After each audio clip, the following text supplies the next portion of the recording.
Recently pro kabaddi ఈ season కోసం అదిరిపోయే చేంజెస్ చేశారు. ఈ చేంజెస్ ఎలా ఉన్నాయంటే ఇప్పటి వరకు ప్రో కబడ్డీలో ఒక లెక్క, ఇప్పటి నుండి ఒక లెక్క అనే రేంజ్ లో ఉన్నాయి. మరి అందులో ఏం చేంజెస్ చేశారా అని చూసుకుంటే ప్రతి టీం కి మ్యాచెస్ నంబర్ తగ్గియడం, టై బ్రేకర్ రూల్ తీసుకురావడం, గోల్డెన్ రైట్ ఫార్మాట్ తీసుకురావడం, అన్నిటికంటే మోస్ట్ ఇంపార్టెంట్ ప్లే ఆఫ్స్ కి క్వాలిఫై అయ్యే టీమ్స్ నంబర్స్ ని ఇంక్రీజ్ చేశారు. ఇలాంటి సిగ్నిఫికెంట్ ఫార్మాట్ చేంజెస్ అన్ని చేశారు. ఈ కొత్త రూల్స్ అన్ని పోసుకొచ్చేలా మీకు అర్థమయ్యేలా డీటెయిల్ గా చెప్తాను.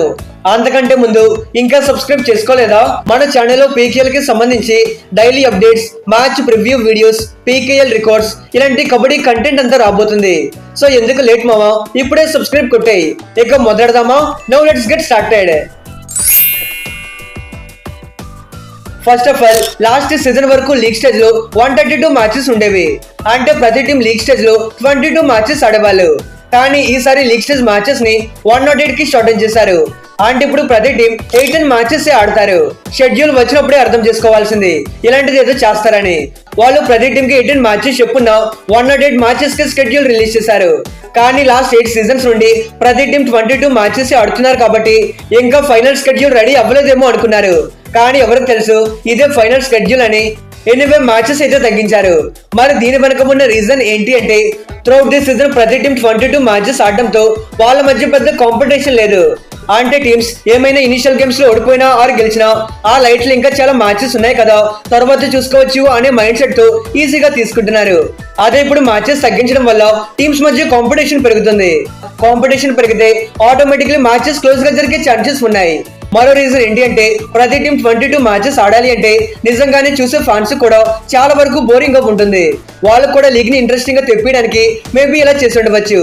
ఇక సెకండ్ రూల్ చూసుకుంటే ఈ సీజన్ నుండి ప్రో కబడ్డీలో అసలు టైం మ్యాచెస్ ఉండవు. ఎస్, మీరు వింటుంది నిజమే. లాస్ట్ సీజన్ వరకు టీమ్స్ గెలిచిన మ్యాచెస్ కంటే టై చేసుకున్న మ్యాచెస్ ఎక్కువగా ఉండేవి. ఆఫ్ కోర్స్ టై అవ్వడం వల్ల టీమ్స్ కి పెద్ద ప్రాబ్లం ఉండేది కాదు. కానీ ప్రో కబడ్డీకి పెద్ద ప్రాబ్లం ఎలా అంటారా? ఐపీఎల్ లో ఒక మ్యాచ్ టై అయితే మనం ఎంత ఎక్సైటింగ్ గా ఉంటాం. ఎందుకంటే అక్కడ సూపర్ ఓవర్ ఉంటుంది. అక్కడ ఏ టీం ఎక్కువ రన్స్ స్కోర్ చేస్తారు, ఆ డ్రామా అంతా ఒక వైబ్ ఉంటుంది. సేమ్ ఇదే వైబ్ ప్రో కబడ్డీలో కూడా తీసుకురాబోతున్నారు. పీకేఎల్ లో ప్లే ఆఫ్ మ్యాచెస్ టై అయితే గోల్డెన్ రైట్ ఫార్మాట్ ఉంటుంది. ఇప్పుడు ఈ ఫార్మాట్ ని లీగ్ స్టేజ్ లో కూడా తీసుకురాబోతున్నారు.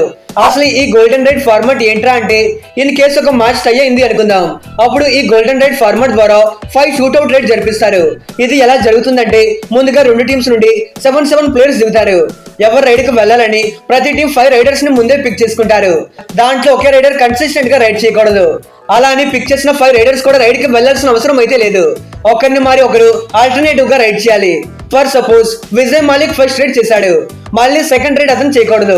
సెకండ్ రైడ్ వేరే రైడర్ చేశాక మళ్ళీ థర్డ్ రైడ్ అతను చేసుకోవచ్చు. మళ్ళీ 4th రైడ్ లో వెళ్లకుండా 5th రైడ్ లో వెళ్ళొచ్చు. ఇలా గ్యాప్ ఇచ్చి చేయాలి. అంతేగాని 5 రైడర్స్ ని తీసుకున్నారు కదా అని ఆ 5గురు రైడ్ చేయాల్సిన అవసరం అయితే లేదు. అలానే ఇక్కడ బల్క్ లైన్ బోనస్ లైన్ గా ఉంటుంది. ఐ మీన్ ఏదైతే ఫస్ట్ లైన్ ఉంటుందో దాన్ని క్రాస్ చేస్తే బోనస్ ఇస్తారు. అలానే ఆ 5 రైడ్లు కూడా డూ ఆర్ డై రైడ్లే. ఎంటీ రైడ్ చేస్తే రైడర్ అవుటే. ఆ రైడ్ లో రైడర్ ఎన్ని పాయింట్స్ స్కోర్ చేస్తాడో అవే లెక్కలోకి వస్తాయి. ఒకవేళ ఆ రైడర్ ని టాకిల్ చేస్తే అపోనెంట్ టీమ్ కి పాయింట్స్ వస్తాయి. ఇక్కడ అవుట్ అయిన ప్లేయర్ బయటికి వెళ్ళడం, రివైవల్ ఇలాంటివి ఏమీ ఉండవు. ఎవరు అవుట్ అయినా ఎవరు అవుట్ అవ్వకపోయినా ఆ స్టార్టింగ్ 7 ఎలా ఉంటుందో అలానే ఉంటుంది. ఇక 2 టీమ్స్ ఈచ్ 5 రైడ్స్ చేశాక ఏ టీం అయితే ఎక్కువ పాయింట్స్ స్కోర్ చేస్తారో వాళ్ళే విన్నర్. ఇన్ కేస్ ఇక్కడ కూడా టై అయితే 2 టీమ్స్ కు ఒక గోల్డెన్ రైడ్ పడతారు. అక్కడ ఎవరైతే ఎక్కువ పాయింట్స్ స్కోర్ చేస్తారో వాళ్ళే విన్నర్. మళ్ళీ ఇక్కడ కూడా టై అయితే మరి ఏం చేస్తారు చెప్పండి? టాస్ వేసి గెలిచినోడికి కంగ్రాట్స్ చెప్పి ఓడిపోయిన వాళ్ళకి టాటా చెప్తారు. అయితే లాస్ట్ సీజన్ లోనే 12 మ్యాచెస్ వరకు టై అయ్యాయి. మరి ప్రతిసారి మ్యాచెస్ టై అయితే చూసే ఫ్యాన్స్ కి ఎంటర్టైన్మెంట్ ఏముంటుంది? ఈ రూల్ తీసుకురావడం వల్ల మ్యాచెస్ ఇంట్రెస్టింగ్ గా ఉంటాయి అని చెప్పేసి ప్రో కబడ్డీ తీసుకొచ్చారు. నాకైతే ఇది చాలా మంచి మూవ్ అనిపిస్తుంది. కనీసం మ్యాచెస్ టై అవుతాయి అని చెప్పేసి అయినా లాస్ట్ వరకు చూస్తారు. ఇక థర్డ్ అప్డేట్ గురించి మాట్లాడుకుంటే సింప్లిఫైడ్ పాయింట్స్ టేబుల్ సిస్టమ్. అంటే లాస్ట్ సీజన్ వరకు ఒక మ్యాచ్ గెలిస్తే 5 పాయింట్స్ ఇచ్చేవాళ్ళు. అదే టై చేసుకున్న వాళ్ళకి 3 పాయింట్స్ ఇచ్చేవాళ్ళు. ఇప్పుడు టై పీకేశారు కాబట్టి దాన్ని సింప్లిఫై చేశారు. అంటే గెలిచిన టీం కి 2 పాయింట్స్ వస్తాయి, ఓడిపోయిన వాళ్ళకి 0 పాయింట్స్ వస్తాయి. దీనివల్ల పాయింట్స్ టేబుల్ కొంతవరకు డీసెంట్ గా కనిపిస్తుంది. ఇక 4th బిగ్ అప్డేట్ మీరు అందరూ తెలుసుకోవాలి. అదే new play of format structure. Last season వరకు 6 టీమ్స్ మాత్రమే క్వాలిఫై అయ్యేవాళ్ళు. కానీ ఈ సీజన్ నుండి 8 టీమ్స్ ప్లే ఆఫ్స్ కి క్వాలిఫై అవుతారు. మరి ఈ నంబర్ ని పంచడానికి రీజన్ మరి ఏంటో కాదు, 12 టీమ్స్ లో 6 టీమ్స్ మాత్రమే క్వాలిఫై అయితే మిగతా ఆల్ టీమ్స్ ఇంటికి వెళ్ళిపోతారు. అలా కాకుండా ట్రోఫీ గెలవడానికి ఎక్కువ టీమ్స్ కి ఆపర్చునిటీస్ ఉండే విధంగా ఈ కొత్త స్ట్రక్చర్ ని డిజైన్ చేశారు. అయితే టాప్ 6 లో వాళ్ళ ఫేవరెట్ టీం లేకపోతే ఫ్యాన్స్ కూడా ప్లే ఆఫ్ మ్యాచెస్ చూడడానికి ఇంట్రెస్ట్ చూపించరు. ఇప్పుడు ఫార్మాట్ చేంజ్ చేయడం వల్ల ప్లే ఆఫ్ రేస్ కూడా చాలా వరకు ఇంట్రెస్టింగ్ గా ఉంటుంది. At the same time extra 2 teams qualify అవుతారు కాబట్టి వాళ్ళ ఫ్యాన్స్ కూడా మా టీం ప్లే ఆఫ్ కి వెళ్ళింది అనే సైకలాజికల్ థాట్ ఉంటుంది. ఎలా చూసుకున్నా ఇది టీమ్స్ కి అడ్వాంటేజే. ఇప్పుడు కొత్త ప్లే ఆఫ్ ఫార్మాట్ ఎలా ఉందో చెప్తాను. మీకు అర్థం చేసుకోవడానికి కొంత కన్ఫ్యూజింగ్ గా ఉండొచ్చు, సో కొంత కేర్ఫుల్ గా వినండి.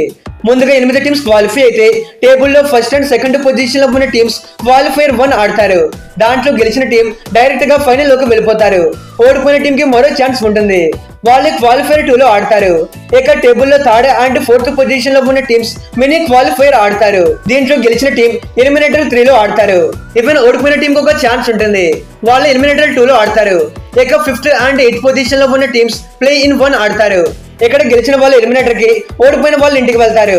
అలానే 6th అండ్ 7th పొజిషన్ లో ఉన్న టీమ్స్ ప్లే ఇన్ 2 ఆడతారు. ఇక్కడ గెలిచిన వాళ్ళు ఎలిమినేటర్ లో ప్లే ఇన్ 1 లో గెలిచిన టీం తో ఆడతారు. ఈ ఎలిమినేటర్ లో గెలిచిన టీం ఎవరైతే mini qualifier third and fourth position లో ఓడిపోయిన టీం ఉంటారో వాళ్ళతో ఎలిమినేటర్ 2 లో ఆడతారు. ఇక్కడ గెలిచిన వాళ్ళు ఎవరైతే ముందు చెప్పిన third and fourth position mini qualifier లో గెలిచిన టీం ఉంటారో వాళ్ళతో ఎలిమినేటర్ 3 లో ఆడతారు. ఇక్కడ కూడా గెలిచిన వాళ్ళు ఎవరైతే ముందు చెప్పిన first and second position qualifier 1 లో ఓడిపోయిన టీం ఉంటుందో వాళ్ళతో క్వాలిఫైర్ 2 ఆడతారు. ఇక్కడ గెలిచిన వాళ్ళే ఫైనల్ కి వెళ్లి క్వాలిఫైర్ 1 లో గెలిచిన టీం తో ఆడతారు. సింపుల్ గా చెప్పాలంటే ఫర్ ఎగ్జాంపుల్ టాప్ 2 లో ఉన్న టీం కి ఫైనల్ కి వెళ్ళాలంటే ఒక్క మ్యాచ్ గెలిస్తే చాలు, ఓడిపోయిన వాళ్ళకి మరో ఛాన్స్ ఉంటుంది. థర్డ్ అండ్ ఫోర్త్ పొజిషన్ లో ఫినిష్ చేసిన టీం కి ఫైనల్ కి వెళ్ళడానికి 2 మ్యాచెస్ ఆడాలి. ఇక్కడ కూడా ఓడిపోయిన వాళ్ళకి మరో ఛాన్స్ ఉంటుంది. ఇక 5th, 6th, 7th, 8th ఈ పొజిషన్ లో ఉన్న టీం కి ఫైనల్ కి వెళ్ళాలి అంటే ఏకంగా 5 మ్యాచెస్ గెలవాలి. ఇదంతా మీకు కన్ఫ్యూజింగ్ గా ఉంటుంది అని నాకు అర్థమైంది. ఇన్ ఫ్యాక్ట్ నేను అర్థం చేసుకోవడానికి నాకు చాలా టైం పట్టింది. ఒకసారి మళ్ళీ రివైండ్ చేసి చూసుకుంటే మీకు అర్థమవ్వచ్చు.